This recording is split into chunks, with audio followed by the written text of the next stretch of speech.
Bonjour, Kinamagi and Ireland edition of Cas, and welcome to this production of Support Coach Television. Today's episode, Preserving Freedom, the Edith Markham story. First read.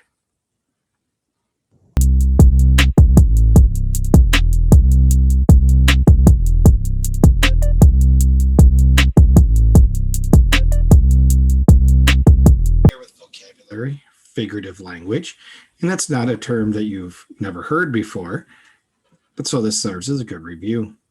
Figurative language expresses something beyond what the words literally mean, often describing one thing by comparing it to something unrelated. It makes a text interesting to read and helps the author express ideas clearly. A metaphor makes a direct comparison. Her cell phone was her lifeline to the world. The cell phone is not actually a rope that brings a person to safety. A simile uses the word like or as. Her cell phone was as light as a feather. Read this sentence from the selection. This education was the bedrock for all of Markham's subsequent achievements. Circle the two things being compared. And I'm going to use my annotation tool for that today. In fact, let's go with the lighter one and highlight them instead. Education and bedrock. Those are the two things being compared. If you're familiar with the term bedrock, that is the very solid ground on which everything else lies.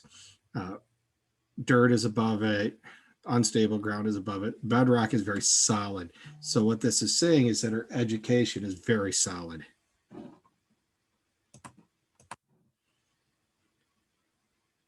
The following sentences contain metaphors or similes. Circle the two things being compared, then identify the figurative language's metaphor or simile and explain the comparison.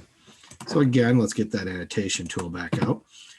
To those who sought her advice, Markham seemed as wise as an oracle. So Markham is being compared to an oracle. I see the word as. So that tells me that we are going to be dealing with a simile. And an oracle is the person that you would have found back in the ancient writings as someone who had wisdom from beyond. You know, they might have had a pipeline to knowing what the creator wanted or the gods, if you're going to the ancient texts. And I could have even seen on this one if somebody can paired wise and oracle, but I like to go with Markham and oracle. On the next one, Markham considered retirement, but worried it would be as dull as watching paint dry. So dull, which means is another word for boring, and watching paint dry, which you've heard that phrase most likely. And you see the word as, so this one's also a simile. All that's saying is it'd be really boring. So our first read skill, which is the orange box questions, involve summarizing. A summary is a brief retelling of the main parts of a text. When you summarize, you restate the most important information in your own words. A good summary includes only the main idea and important details. Because you restate only the important ideas, a summary is much shorter than the original text. For example, after reading Edith Markham, My Century, you might summarize the text this way. Edith Markham was born before the Civil War. She learned to read and write as a girl and then went on to college and law school. Throughout her long life, she fought to make sure women and African Americans got the right to vote, and she fought for various causes. This summary leaves out plenty of details, but it gives you an overview of the entire text. So let's read the following excerpt from a memoir. At the end, you see that we're going to summarize this paragraph, main idea, important details.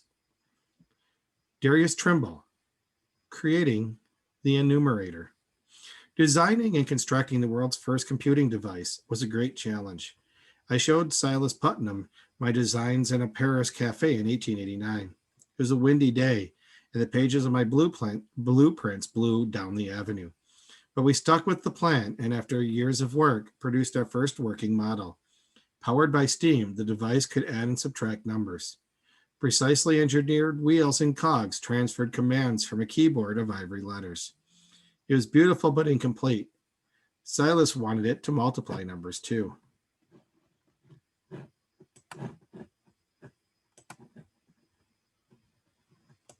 So our main idea here was designing and constructing the computer.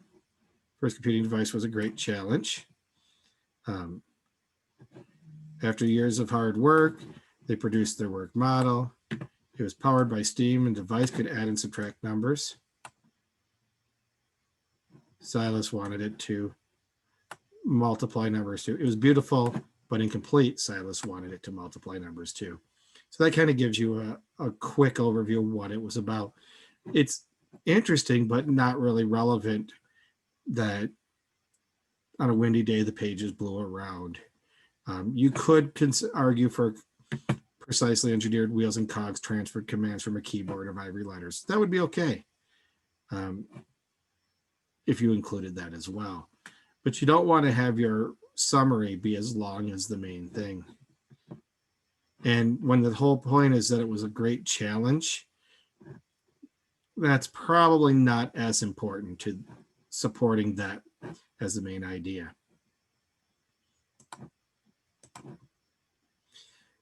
The questions are found in worksheet 275. There is a Google form in your first read. That is the preferred method of submitting your assignments under the current pandemic.